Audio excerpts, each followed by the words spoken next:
Oh hey, my name is Leah Elizabeth and welcome to my channel, Finance Rules. I'm a financial investor entrepreneur from Toronto, Canada, and I post videos every Thursday about personal finance. Make sure to follow me on my social media accounts to stay connected. If you enjoyed this video, please subscribe to my channel below and ring that bell for notifications. Alright, so let's talk finance. So in today's video, I'm going to be covering the 5 questions for RRSPs. The what, who, when, why, and where. Alright, so first, what is an RRSP? An RRSP, matey. I'm a pirate, and I use RRSPs. I'm not actually a pirate, but if I were, I would still get an RRSP. But anyways, RRSP stands for Registered Retirement Savings Plan. Alright, so that's the end of my video. Have a great day. See you later. Don't worry, I'm back. RRSPs are a lot. It's a lot of R's. RRSPs are a lot like TFSAs in the sense that they call it savings plan, but really both of them are more like investment plans. And just like the TFSA, the RRSP is completely tax-free. Whatever you hold inside your RRSP is tax-free. So, no capital gains tax. So say you buy a stock and it costed you $10 for one share, and the price rises to $30 a share, and you profit $20. This is a capital gain. Now, capital gains in Canada are calculated by 50% of your profits. So in this case, $20 is your profit, 50% is capital gains taxed, so your $10 will be taxed at your income level, as well as no dividend tax. So in a nutshell, a dividend is when you make money off of a stock on a monthly basis or a quarterly basis that the company will give to you, basically saying, thanks for holding our stock, here's some added money every month. And if these dividend stocks were not in your TFSA or RRSP, then they would be taxed at your current tax income bracket. Also, no tax on interest gained. So basically, when you loan money, such as in a GIC or a Canadian bond, you are loaning them money and they're going to pay you an interest. Kind of like when you borrow money from a credit card, you pay them interest, you will get paid interest. And if it's in an RRSP or a TFSA, it is tax-free. Otherwise, you would have to pay income tax on whatever interest that you made. So since all of these investments are inside your RRSP or TFSA, that means that they are tax sheltered and you don't have to pay any tax on them. And just like the TFSA, in your RRSP, you can hold whatever you want in it. So if you had a spare 20 grand lying around, don't put it under your mattress because it's just gonna stay $20,000 forever. But really, since inflation is 2%, your money is really rotting under your mattress, so don't do that.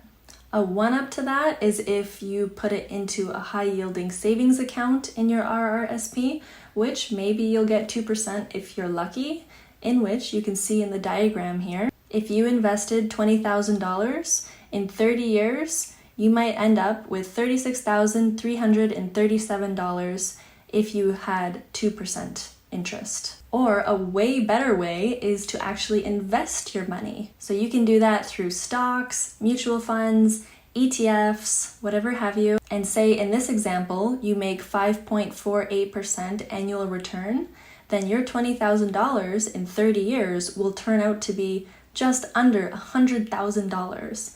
Must be magic.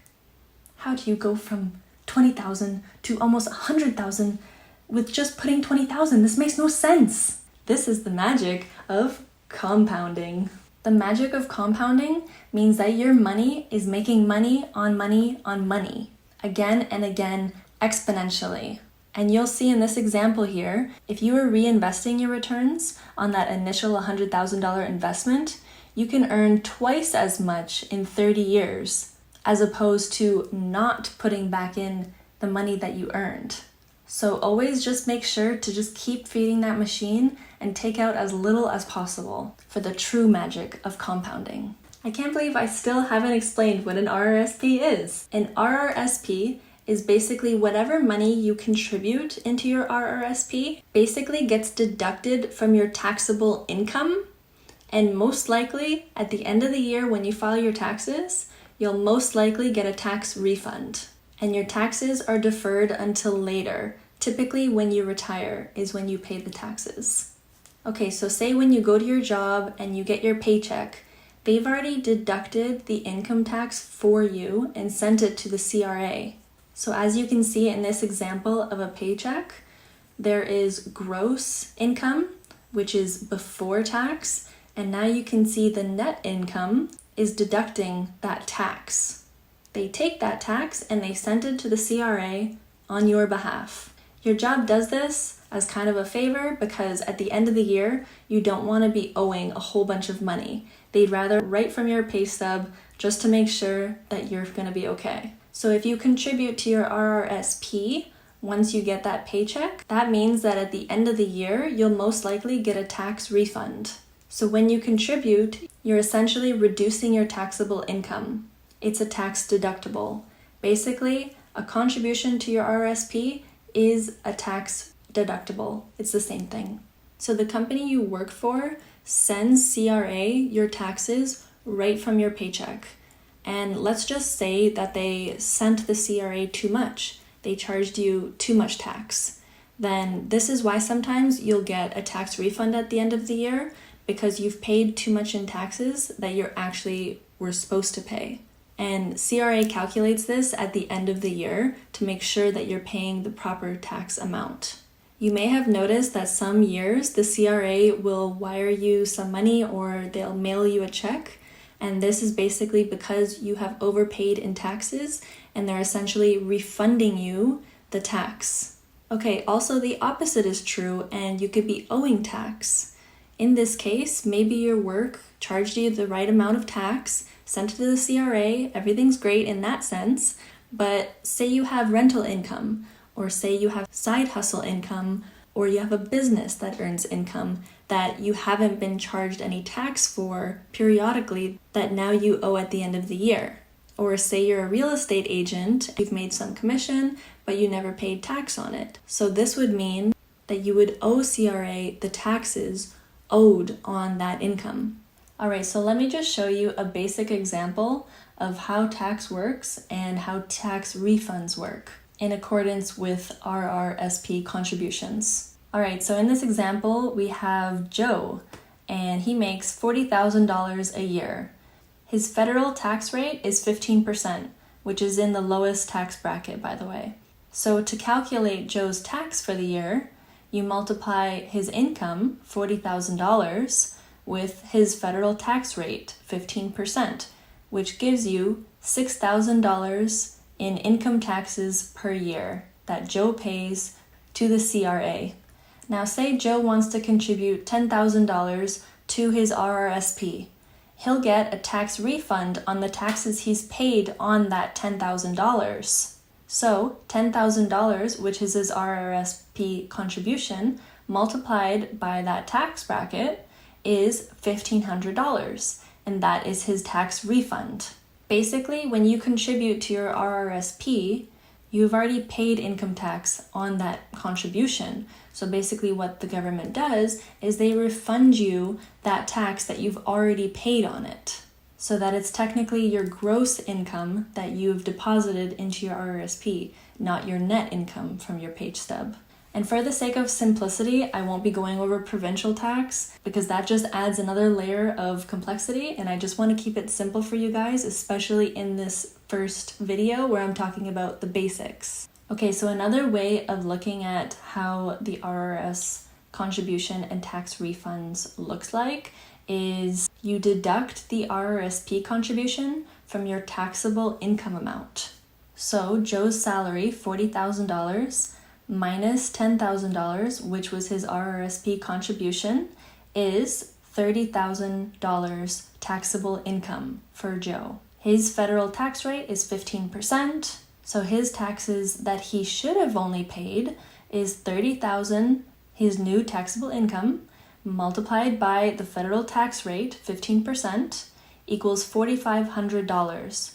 This $4,500 is what he should have been charged, but instead he was charged $6,000.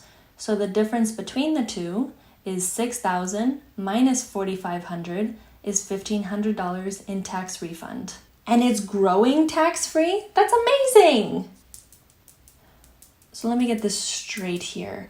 You contribute into your RRSP anytime, anywhere you want, just contribute whenever you want, and there's no fees, no penalties about contributing or no hassle, and whatever you put in there is growing tax-free.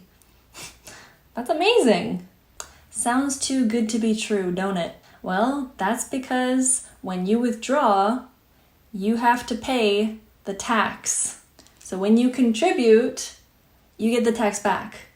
But when you withdraw later on, you have to pay the tax on that withdrawal. So it's kind of hand in hand, right?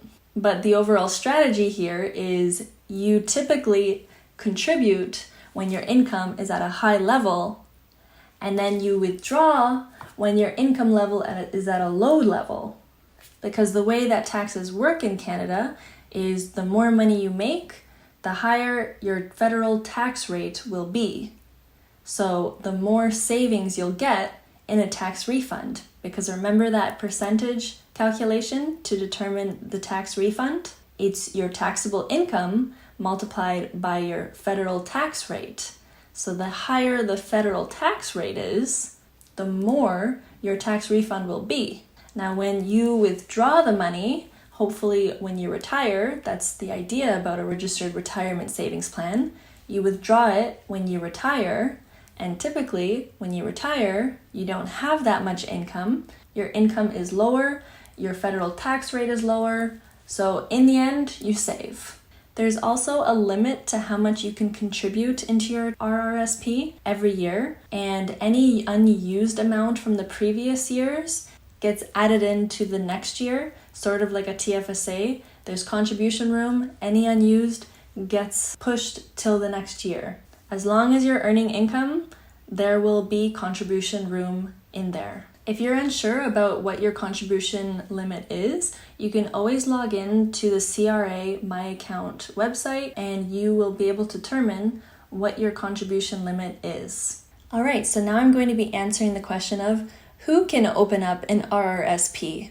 Well, you got to be a Canadian resident, but most importantly, you have to have earned income in the previous year. So after you've worked for 1 year, in the next calendar year, you'll be able to contribute or open up an RRSP. So unlike a TFSA where you have to be 18 or older, with an RRSP, you can be any age.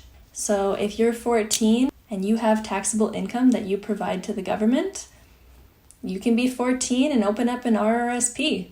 You know, it's never too early to contribute to your retirement, even if you're 14. But there is a maximum age that you can contribute to your RRSP, which is 70 years old. When you hit 70, that's your last year to contribute, and also you need to close the account by the end of that year. But I'll talk about that more in detail in the next video. But basically, the people who benefit the most from contributing to an RRSP are high income earners. So say if you're in the heat of your career, you know, you're making lots of money, you're at one of those higher tax brackets, then that means that you should really contribute to your RRSP to save that tax. And then when you retire, you're making less income, so you'll pay a lot less tax on that. Okay, so when can you open up an RRSP? Well, basically, right when January hits and you have earned income in that previous year, boom, open up that RRSP, baby. And then once it's opened, you can contribute anytime. But again, make sure it's into investments, not just sitting there cash or in a savings account. So I think I've already spoken about the why when I was talking about the what, why you open up an RRSP is basically so that you get that tax refund, save some tax money, and then later on, when you withdraw the money, you're paying less tax. So overall, you're actually saving a lot of money in tax. Well, Leah, I'm a Canadian citizen. I'm less than 7 years old. I have earned income in the previous year. Where can I sign up? Well, any financial institution. So the big banks in Canada are RBC, TD, Scotiabank, BMO, or you can go with an online broker like Wealthsimple. But just make sure that if you open up multiple RRSP accounts with different financial institutions, that you make sure that you're keeping track of your contribution limit and you don't go over, or else there will be a penalty from the CRA. So me personally, I use Wealthsimple. They're a really great online broker and they have everything that you need to get set up, either through TFSA or RRSP, which are the videos that I've covered so far. I'm actually partnered with Wealthsimple and they've provided me my own landing page. So if you guys sign up with Wealthsimple, you get a free $50 bonus if you deposit at least $500 or more into your account. And it doesn't have to be in an RRSP or a TFSA, whatever account that you want. Deposit $500, then you get your $50. How's that for a rate of return? Day one. I got you covered. Alright, so my next video is going to be about RRSPs again, but it's going to have more of complicated aspects of the RRSP. How do Canadian taxes work? What's a maximum tax refund strategy? What's the maximum age you can contribute? My work puts in money for an RRSP. How does that work? I want to convert my RRSP to an RRIF. How do I do that? What's the complication of withdrawing? What do RPPs have to do with RRSPs? Hey, what about that home buyer's plan? What are those exceptions to withdrawing? And all those questions will be answered in part 2. Alright, so if you've made it this far, I congratulate you. Pat on the back. If you found this video valuable, please give it a like and subscribe to my channel for next week's video. Bye!